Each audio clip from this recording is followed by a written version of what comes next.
আসসালামু আলাইকুম। আমি সোহেল, এসডিএস ফালতু কথায় আপনাদের স্বাগত জানাচ্ছি। আজ আমাদের মেহমান একজন কবি, না হয় একজন গায়ক, না হয় একজন বক্তৃতাবাদী। আসুন তার সাথে পরিচয় হয়ে যাবে। আসসালামু আলাইকুম, কেমন আছেন? এই বেশ ভালো আছে। ভালো এই তো? বেশ ভালো আছে।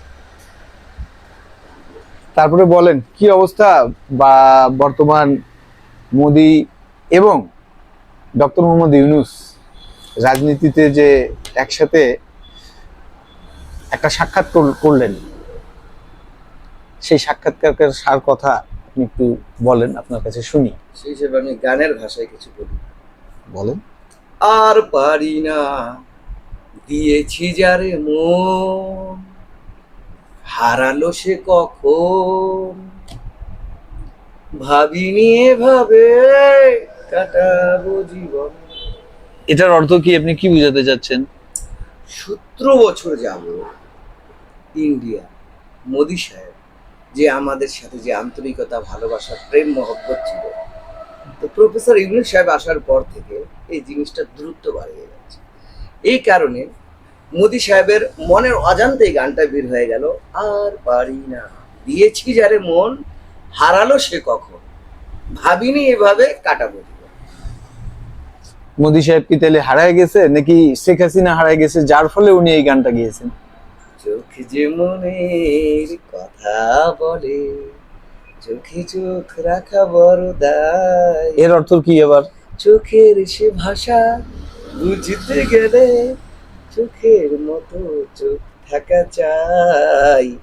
এখন দেখেন এর অর্থ আছে, মোদি নিজের চোখ থেকে দেখছে আগামীতে হয়তো বা বাংলাদেশের সাথে আমাদের সম্পর্ক খুব ভালো, গভীর এবং ব্যবসায়িক সম্পর্ক হবে। কিন্তু ইউনূস সাহেব যে আছেন আমাদের আমাদের বাংলাদেশের যে প্রফেসর ইউনূস আছেন, ইনি কিন্তু আবার অন্য ইশারায় আছেন যে চোখে চোখে যে মনের কথা বলে। মানে আপনি কি তোমার বুঝাতে মনের মধ্যে যাই ভাবো, আমার কিছু যায় আসে না, আমি তো বন্ধুত্ব করে ফেলাইছি আরেকজনের কাছে। এর আনন্দে এর কাছে চোখের ভাষা, ওর চোখের ভাষা ওর কাছে। কারোর চোখের ভাষা কারোর চোখের ভাষার সাথে মেলে না। মানে মোদি সাহেবের চোখ করুণ ছিল। অবশ্যই। তো এখন আপনি যে বলতেছেন আরেকজনের সাথে মোদি, ডক্টর মোহাম্মদ ইউনূস প্রেম করছেন, বা প্রেমের সম্পর্ক করছেন, সে সম্পর্কে কিছু বলেন।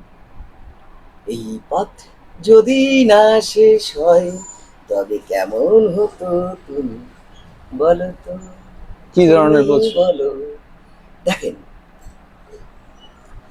চীন, নেপাল, ভুটান, পাকিস্তান, এই তিনটার সাথে আমাদের সম্পর্ক এখন গভীর হচ্ছে, অনেক চুক্তি হয়েছে। এই পথটা আমাদেরকে আগামীতে সুন্দর আকারে আরো দূরে নিয়ে যেতে লাগবে। এই কারণে আমাদের ইউনূস সাহেব এই মনে মনে এই গানটা গাচ্ছিলেন, এই পথ যদি না শেষ হয় তবে কেমন হতো তুমি বলো তো, তাহলে তারা, তুমি বলো। তারা দর্শক আমাদের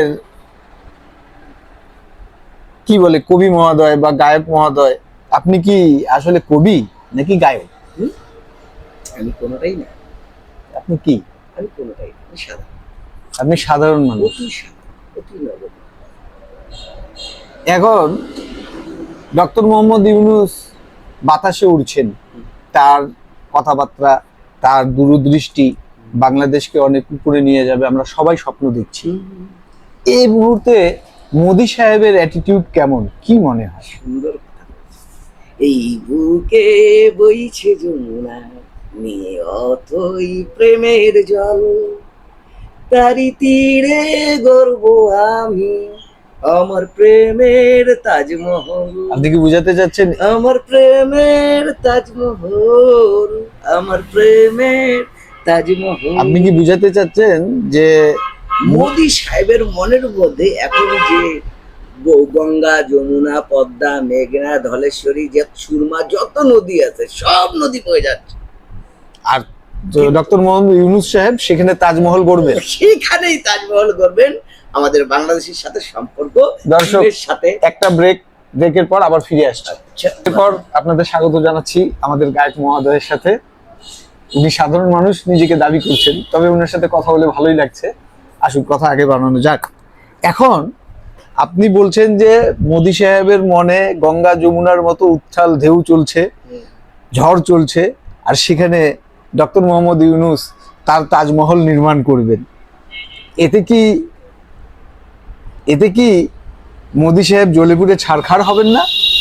কে বলে পাগল জানি না কোথায় রয়েছো আজ কত দূরে, এটা আবার কি মন বুঝাতে কেন চাচ্ছেন? এত কথা বলে পাগল মন মনে রে, মন দাঁড়ান, কেন এত দাঁড়ান, আর কিছু কথা বলিয়েন না, বলে? দিলেন না। আপনি কি মোদিকে পাগল বলছেন? জি, মোদির মিডিয়াকে পাগল বলছেন? অবশ্যই। এরা এত কথা বলে। হ্যাঁ, এত দর্শক, কথা। এই আপেলের সাথে কথা বলা, ইনি উন্মাদ হয়ে গেছেন।